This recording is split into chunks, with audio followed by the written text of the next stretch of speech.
Bismillahirrahmanirrahim. Assalamualaikum warahmatullahi wabarakatuh.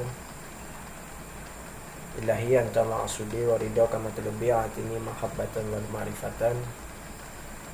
Alhamdulillah. Wassalatu wassalamu ala Rasulillah Sayyidina Muhammadin wa ala alihi wa sahbihi wa man wala. La haula wa la quwata illa billah. Qala Allah Ta'ala fil Qur'anil Karim. A'udzu billahi minasyaitonir rajim. Bismillahirrahmanirrahim. Yarfa'illahu alladhina amanu minkum walladhina utul ilma darajat wallahu bima ta'maluna khabir. Shadaqallahul adzim. Para pemirsa Pandia RS TV dimanapun Anda berada, jumpa lagi bersama saya di channel Pandia RS TV, dimana di channel ini kita biasanya berbicara tentang literasi, kemudian tentang agama, kemudian juga filsafat.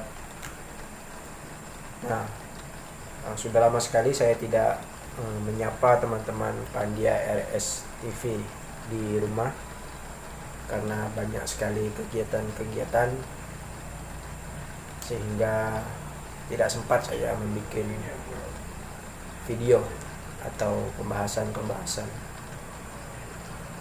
Nah, pada kesempatan kali ini saya ingin membahas sesuatu yang di-request oleh salah satu teman Pandia RS TV di kolom komentar kemarin, yang ingin saya membahas tentang sebuah mazhab dalam filsafat, yakni stoikisme. Nah, apa itu stoikisme? Nah, jadi stoikisme itu adalah merupakan salah satu mazhab atau aliran dalam dunia filsafat. Kalau di dalam agama itu kan, di dalam fikih ada beberapa mazhab Imam Syafi'i, Hanafi, Maliki, juga Hambali. Nah, ternyata di dalam filsafat juga terdapat mazhab-mazhab seperti demikian, di mana ada stoikisme, kemudian ada sinisme, juga ada epicurianisme. Nah, itu adalah beberapa mazhab di dalam dunia filsafat. Nah, pada kesempatan kali ini saya akan membahas tentang stoikisme. Nah, mazhab atau aliran filsafat stoikisme itu muncul sekitar abad ketiga sebelum Masehi, di mana pendiri dari aliran atau mazhab stoikisme ini adalah Zeno, seorang filsuf yang berasal dari daerah Yunani. Nah, apa itu stoikisme? Stoikisme itu kalau di dalam bahasa Yunani itu sering disebut dengan Stoa. Jadi filsafat kaum Stoa. Mengapa disebut Stoa? Karena biasanya orang-orang di mazhab stoikisme ini membahas segala sesuatu yang berkaitan dengan filsafat itu di teras, sehingga diberi nama dengan Stoa. Stoa itu dalam bahasa Yunani artinya teras. Jadi sering juga di dalam istilah Indonesia itu sering disebut filosofi teras. Nah, bahkan ada salah satu buku kan yang ditulis oleh Henry Manapiring itu kan berjudul Filosofi Teras. Nah, filsafat Stoa atau stoikisme ini didirikan oleh Zeno, kemudian dikembangkan oleh filsuf-filsuf Stoa lainnya seperti Seneca, kemudian Epictetus, kemudian juga Marcus Aurelius. Kalau kita memperdalami filsafat Stoa atau Stoikisme ini, pemikiran para filsuf Stoa itu terasa masih relevan untuk situasi sekarang. Padahal filsafat Stoa atau Stoikisme ini berdiri sekitar 2000 tahun yang lalu. Namun mengapa pemikiran para filsuf-filsuf ini masih relevan sampai sekarang? Karena kalau saya pribadi melihat filsafat Stoa atau Stoikisme ini dapat masuk ke dalam semua golongan. Seperti contoh, Epictetus adalah seorang budak, kemudian Marcus Aurelius adalah seorang raja. Nah, seharusnya kan pemikiran dua orang ini kan harusnya berbeda melihat latar belakang mereka. Namun di filsafat Stoa mereka menemukan sebuah titik temu. Nah, di mana di dalam Stoikisme itu berpikiran bahwa apapun yang terjadi di dalam kehidupan, di dalam dunia ini diatur dalam sebuah aturan yang bernama, kalau para filsuf Stoa itu berpendapat aturan tersebut bernama logos atau akal yang paling utama. Nah, kalau dalam istilah Al-Farabi itu kan ada akal fa'al, akal yang utama. Nah, kalau dalam bahasa teologi ya Tuhan itu sendiri, atau juga bisa dibilang nature, hukum alam. Sehingga ketika kita ingin menjadi manusia yang benar, maka seharusnya kita masuk dalam garis atau koridor yang disebut logos atau nature, hukum alam tersebut.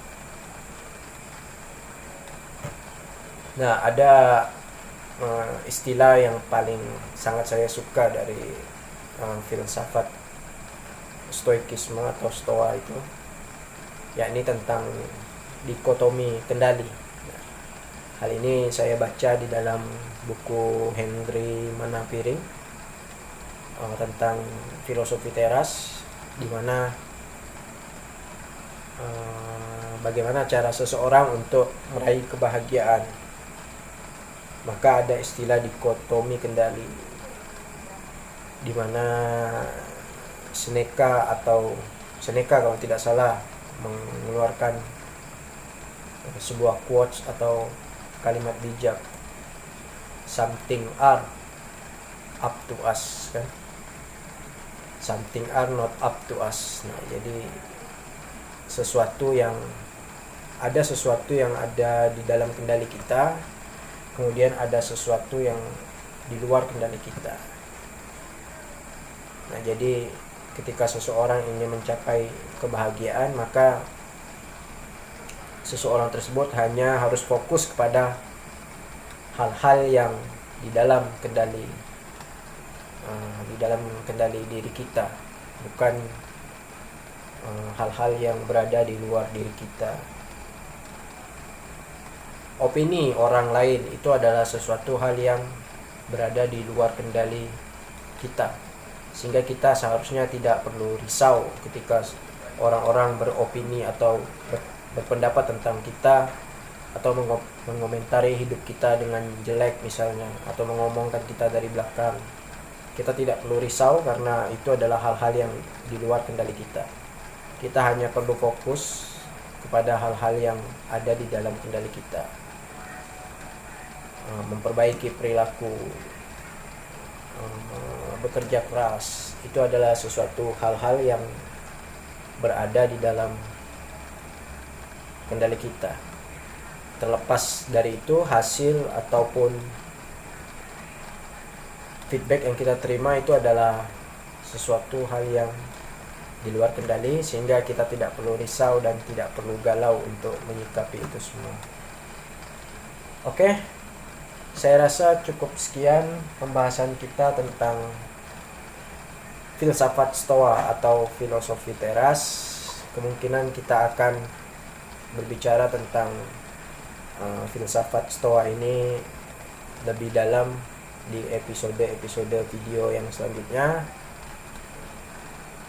Sebelum itu jangan lupa subscribe channel ini, kemudian like, komen, dan share. Itu semua gratis. Saya rasa itu sangat bermanfaat sekali untuk kita berbagi ilmu ke seluruh masyarakat Indonesia, karena di dalam Islam sendiri menuntut ilmu itu kan adalah wajib.